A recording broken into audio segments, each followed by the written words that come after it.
Bonjour à tous et bienvenue dans cette nouvelle vidéo de Mams TV. Alors vous n'êtes pas sans savoir, hein, hormis si vous vivez dans des grottes, qu'il va y avoir un petit remaniement ministériel. En tout cas, c'est ce qui est pressenti, puisque il n'y a pas eu enfin, en tout cas, le Conseil des ministres traditionnel du 3 janvier a été repoussé à la semaine prochaine. Donc, ce qui peut éventuellement présager d'un remaniement gouvernemental qui pour remplacer Borne, parce que c'est vrai que M. Macron a bien appuyé les remerciements comme pour Édouard Philippe, et on sait ce qui s'est passé avec Édouard Philippe, il s'est gentiment fait remercier. Mais cette fois-ci définitivement. Après, bon, qui a la place de Borne? Bardella, lui, il est beaucoup trop jeune à mon sens, ça sera pas lui. Allez, Attal peut-être éventuellement, à moins qu'il nous fasse revenir Castex. Papendaï, je sais pas, une belle bouse. Bon, moi j'aimerais bien, voilà, plutôt, je sais pas, un Astino, par exemple, Premier ministre, quelqu'un qui a de la bouteille et qui peut tenir un petit peu les rangs. Je trouve que ce serait pas mal. Pourquoi pas Dupont-Aignan, même si je le verrais plus à l'intérieur. Bon, Marine Le Pen, je vous cache pas que non, là, faut pas rêver, elle, non. Le mot Le Pen, le nom Le Pen fait toujours aussi peur. D'ailleurs, c'est bien pour ça que Bardella, il grimpe, il grimpe, il grimpe, il grimpe. Hein. Il est en train d'utiliser la tête à Le Pen pour grimper et pour lui piquer la place au présidentiel, je pense. Mais voilà, quoi. Donc, c'est un article des Échos qui a été publié aujourd'hui, enfin ce matin, hein, et qui va donc qui met en perspective un éventuel remaniement gouvernemental et donc avec les européennes hein, qui arrivent. Donc, je vous en supplie, mais vraiment, allez voter le 9 juin 2024. Allez voter. Laissez pas les Macronats et toute sa bande de corrompus et de grosses nouillasses arriver aux européennes. Quoi. Il faut qu'ils soient battus, mais à plat de couture. Quand je dis à plat de couture, faut pas qu'il y en ait un seul. Pas un. Voilà. Ça, c'est mon souhait pour 2024. Voilà. Bon. Donc, européenne 2024, votre candidat, sondage. Ah oui, alors ça, du coup, c'était le sous-article. Je suis sincèrement désolé, il faut que je retourne une petite page en arrière. Parce que oui, j'ai dû la refaire, en fait. Voilà. On est revenu à la page initiale. Sincères excuses. Donc le gouvernement suspendu au prochain remaniement. En ce début d'année, après la crise créée par la loi d'immigration en décembre, Emmanuel Macron cherche à insuffler un nouvel élan. Ouais, bah, écoute, on l'a vu, hein, enfin, j'ai pas regardé ces vœux, je vais être honnête avec vous, je les ai pas regardés, je les ai juste en petites bribes comme ça, des petits extraits dans leur dépôt, et ça m'a suffi largement. Mais bon, le gars, ça va être un millésime français 2024 parce qu'il y a les JO, parce que Notre-Dame a été réparée, pas reconstruite, hein, parce qu'il n'a pas construit une cathédrale. Le gars, ça prend plus de 100 ans, plus que ça. Notre-Dame, je sais plus combien d'années ça a été construit, mais c'est costaud en nombre d'années, parce qu'en plus on a perdu le savoir-faire, donc du coup ça prend encore plus de temps. Enfin, ils se sentaient plus pétés, et je sais pas si vous avez remarqué tous les petits drapeaux qu'il y avait aussi derrière. Le français était certes en premier, l'européen obligé, hein, mais après c'est les pays participants au JO, et comme c'était par ordre alphabétique, et ben, il y avait celui de l'Afghanistan qui était tout devant. Et les talibans, ces gens-là, ces salafistes qui sont pour la charia, tout ça, sont mis en avant sur la vidéo des vœux de Macron. Moi, c'est ce qui m'a choqué le plus dans ces, enfin, je sais pas, mon gars, tu mettais juste le drapeau français. Même pas l'européen, que le français. Et tu faisais ça dans ton bureau, pas dehors. C'était morbide le truc. Morbide. Les arbres sans feuilles derrière, enfin, c'était vraiment le décor, je sais pas quoi, c'est Macron, quoi. Voilà. Donc c'est un article qui a été écrit par Grégoire Poussiègle et donc comme je vous l'ai dit, hein, publié le 2 janvier 2024 à 6h30. Donc le Conseil des ministres de rentrée, au cours duquel le gouvernement présente traditionnellement ses vœux au chef d'État pour la nouvelle année, était prévu ce mercredi. Le 3 janvier, il a été reporté au mercredi suivant, comme annoncé par le site France TV Info et confirmé par l'Élysée.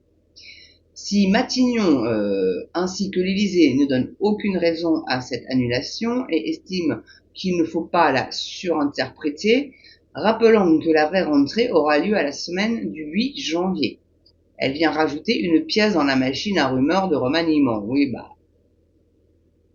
il fera pas de dissolution de toute façon, il a pas de bip, ce garçon.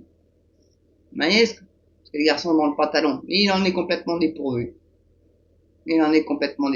Donc, alors je sais que vous allez dire que c'est Brigitte qui les a. Moi, tant que j'ai pas les preuves, je vous l'ai déjà dit, tant que j'ai pas les preuves du chirurgien comme quoi il a effectué l'opération, j'en parlerai pas. Mais vous pouvez les mettre dans les commentaires si ça vous amuse. Après, moi, tant que ça strike pas ma chaîne, je vais pas vous en vouloir, hein, mais bon. Donc, on va préparer les européennes, hein, voilà. C'est peut-être pour ça qu'il se dit que bon, on va prendre une semaine, on va pas faire le conseil des ministres, on va préparer les européennes. Oh, mais j'espère qu'il va se prendre une danse, une claque monumentale, ce connard. Je vous assure, je peux même plus le voir en peinture. Dès que je vois sa gueule, j'ai juste envie de le tarter. Mais j'ai vraiment juste envie de le tarter et de le secouer, de dire mon gars, mais réveille-toi, quoi. Les Français, c'est une catastrophe pour eux, quoi. Réveille-toi, ce que tu fais là, c'est de la daube. La bonne daube. Donc, après le vote du projet de loi sur l'immigration, oui, qui sera d'ailleurs retoqué en grande partie par le Conseil constitutionnel, bien évidemment, le gouvernement traverse une crise sans précédent. Depuis l'arrivée au pouvoir d'Emmanuel Macron en 2017, le ministre de la Santé Aurélien Rousseau a démissionné, tandis que plusieurs autres, comme Clément Beaune, donc ministre des Transports, Roland Lescure à l'Industrie, Patrice Bergriette, le Logement, ou Sylvie Retailleau, Enseignement supérieur, ont fait part de leurs doutes. Sylvie Retailleau a même présenté sa démission, mais elle a été refusée. Pourquoi il veut garder des médiocres? Bah parce qu'il veut briller au-dessus de ces gens-là. Parce que c'est lui qui décide, donc il a besoin de gens pas trop intelligents pour pouvoir leur faire avaler des couleuvres. Voilà, moi, ce que je pense. Donc, la question est de savoir si Emmanuel Macron, qui a affiché sa détermination lors de ses vœux, peut continuer avec des ministres qui émettent des doutes sur une loi emblématique votée fin 2023. Elle est aussi de préparer les européennes avec un exécutif plus combatif face à un rassemblement national qui entend poursuivre sur sa lancée et faire de cette élection un marchepied vers 2027. Eh ben oui, mais c'est à cause de vous si vous aussi grimpe. C'est franchement bien à cause de vous si le rassemblement aura les clés de l'Élysée un jour ou l'autre. Hein. Ça c'est clair, ça sera peut-être pas 2027, mais c'est fort probable. Préparez-vous. Parce qu'à mon avis, alors ça sera pas Marine Le Pen, je pense qu'elle va être rendue inéligible avec la comme il est quand même mise en examen.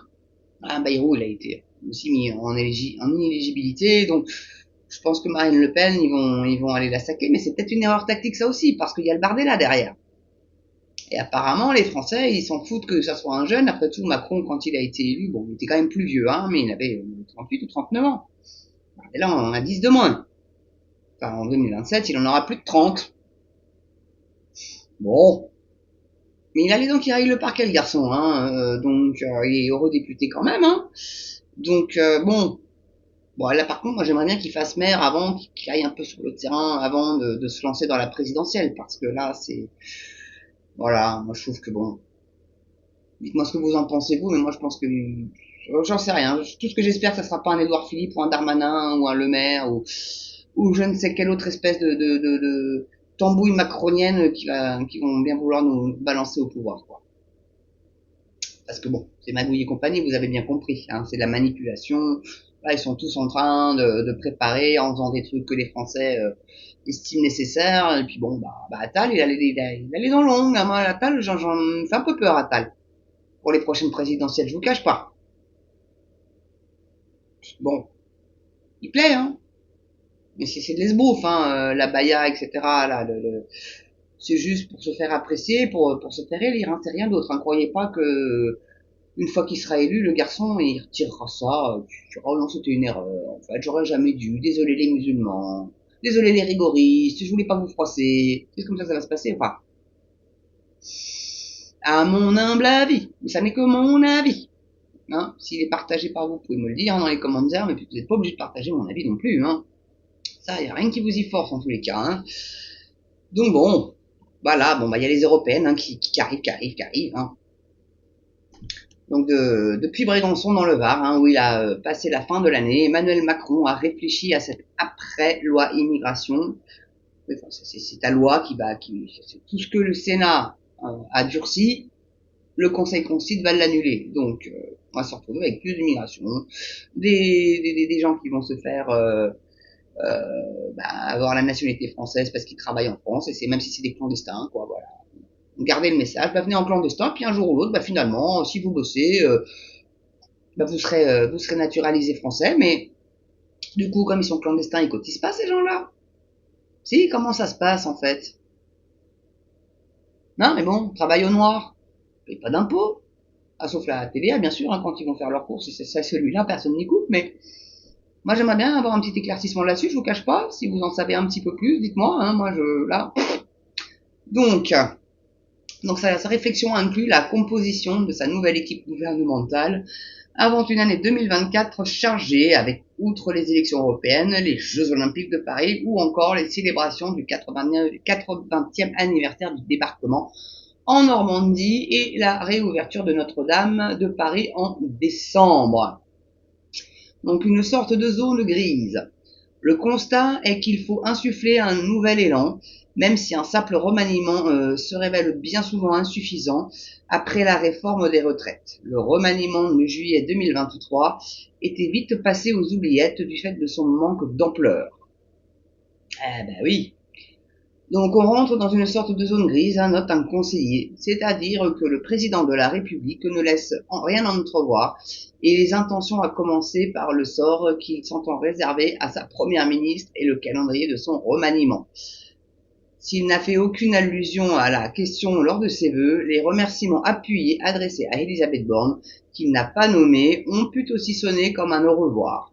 Cela me rappelle les remerciements adressés, c'est ce que je vous disais, à Édouard Philippe, après la crise du Covid, se remémore un témoin de l'époque. Voilà.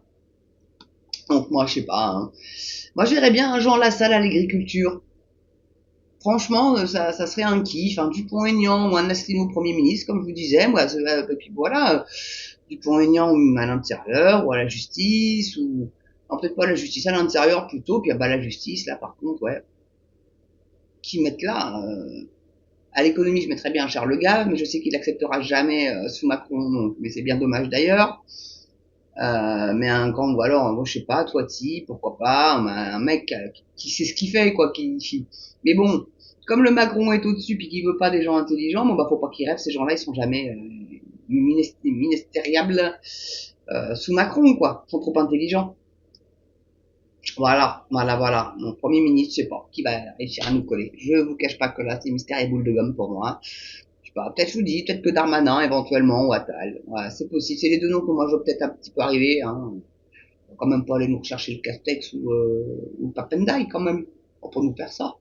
Bon, voilà. En tout cas, merci à vous d'avoir regardé cette vidéo. Un grand merci à vous parce que maintenant, vous avez remarqué, il y a de la pub, donc ça veut dire que la chaîne est monétisée. Ça a été plutôt assez rapide.